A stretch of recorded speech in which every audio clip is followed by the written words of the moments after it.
Dando continuidade aqui, pessoal, ele pediu no item B para a gente calcular no mesmo ponto para 10 miliamperes, como está aqui, só que usando essa outra equação 1.7. Essa equação aqui, pessoal, a tensão é fixa em 26 milivolts, tem um equacionamento que está lá no nosso livro, né? no livro texto, tá? Não aconselho vocês mexerem com isso não, a gente só vai usar mesmo a resistência, tá? Mas ele mostra o desenvolvimento disso aqui para a gente. Ele chega nessa tensão fixa e notem que é um valor de ID com I maiúsculo e a resistência é minúscula. Então, é uma corrente constante de 10 miliamperes, mas você vai achar uma resistência AC. Isso é meio estranho? Parece. Porque quando a gente calcula a resistência de entrada do transistor bipolar, pessoal, ele tem uma corrente de polarização CC, que é justamente isso daqui, e você vai refletir essa resistência CC para a entrada AC, tá? Nós vamos ver isso mais para frente, a hora que a gente chegar em transistor bipolar, tá? Então, é uma corrente CC resultando numa resistência CA. É bem estranho, mas é assim mesmo, tá? É uma polarização CC te dando a resistência de entrada do transistor bipolar, tá? Isso define a resistência de entrada. Olha o que acontece. A gente vai usar os 26 milivolts, os mesmos 10 miliamperes, e o resultado disso é uma resistência no diodo de 77 miliamperes. É uma resistência bem pequena, né? Muito menor do que a outra que nós localizamos. E, de fato, pessoal, a resistência de entrada do bipolar ela é bem baixinha, tá? Isso é um problema para a gente, tá?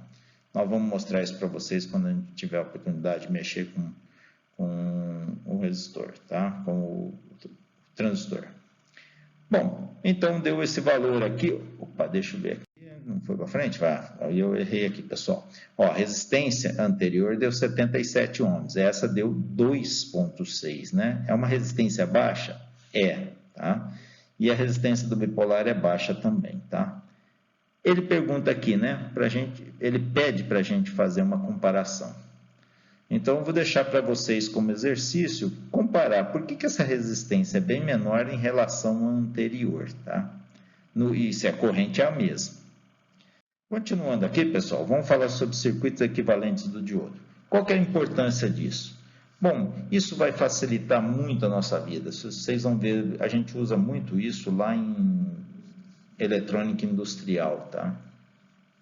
O livro traz 3 circuitos equivalentes. O que é um circuito equivalente? É uma combinação de elementos adequadamente escolhido para melhor representar as características reais de um dispositivo, sistema ou região particular de operação. Eu vou mostrar isso aqui mais para frente para vocês. O livro, ele faz 3, tem um errado aqui, tá, pessoal? Tem 2 errados aqui que eu preciso corrigir. O circuito equivalente ideal, para frente está certinho, faltou corrigir aqui. O circuito equivalente simplificado, o circuito equivalente por partes e o circuito real. Vamos ver a próxima. Então, vamos falar primeiro do circuito ideal. No livro está ao contrário, tá, pessoal? Mas eu acho mais fácil apresentar assim para vocês. É um diodo ideal, né? Se você polariza ele reverso, ele corta, não tem corrente reversa, a gente despreza, é zero, tá? Se você polariza direto, ele conduz, né? Tá vendo que eu voltei aqui lá na figurinha 1.1, diodo ideal, né? Ele não tem queda de tensão, vocês já aprenderam que queda de tensão no diodo é 0,7, né? Mas ele não tem diodo de silício, né? De germânio 0,4. Mas a gente despreza essa queda de tensão também, não é que não tem, tá? Tem corrente reversa? Tem, a gente despreza, tá? E a resistência interna é zero. Então, ele fica com essa curva ideal aqui, né? Do chamado diodo ideal, tá? Vamos pular para a próxima aqui, ó. Circuito equivalente simplificado. O circuito equivalente simplificado, ele tem essa curva característica. Tá vendo que agora ele considera a queda de tensão? Então, eu vou pensar no diodo como se ele tivesse uma fonte, lembra lá que ele fala que é adequadamente escolhido os componentes? Ele tem um diodo para a corrente não passar reverso. e tem uma fonte de tensão de 0,7, que representa a queda de tensão no diodo. Ele até escreve aqui, ó, diodo ideal. Diodo ideal não tem queda, por isso que eu faço o reverso no sentido do livro, tá? Eu acho melhor entender assim, tá? Nós vamos crescendo a dificuldade. Então, tá aqui, ó. No anterior, a curva do diodo é aqui em cima, do eixo Y. Agora ela fica deslocada da queda de tensão de 0,7.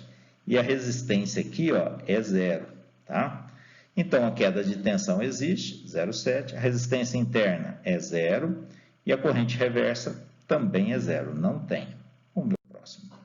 Aqui, circuito equivalente linear por partes, tá? Aqui está o circuito linear. Por que linear? Porque tem um resistor, né? Aquela curva que aparecia paralela ao eixo Y, agora ela vai ter uma inclinação, que é dessa resistência aqui. Então, agora a resistência no diodo é diferente de 0, né? Não é 0 mais. A queda de tensão é 0,7 e ele tem uma corrente reversa 0, desprezando ainda a corrente reversa. Bom, e o circuito real, que aí é o diodo real, né? Então, o diodo real ele tem resistência diferente de 0, né? Ó, a inclinação da reta aqui, ó, da reta do diodo, eu acredito que vocês não estejam vendo aí o ponteiro do mouse, né? A inclinação, tá vendo que não é paralela ao eixo ID, ou ao eixo Y, né? Por que isso, pessoal? Porque essa é a resistência do diodo. Se ela ficar paralela ao eixo Y, a resistência é 0. Pode olhar lá no diodo que só tem a queda de tensão, né? Então, a resistência aqui é diferente de 0, ele tem queda de tensão e a corrente reversa também não é 0. Notem aí, pessoal, que tem um IS aí, ó. Esse IS é chamado de corrente de saturação, né? Está do lado aí no terceiro quadrante. É a corrente de saturação. Hoje essa corrente o pessoal chama de corrente reversa, IR, né?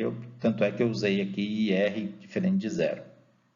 Então, no diodo real, você não despreza a resistência, você não despreza a tensão e não despreza também a corrente reversa. Embora aqui está escrito desprezada, né? Mas está errado, tem que apagar isso.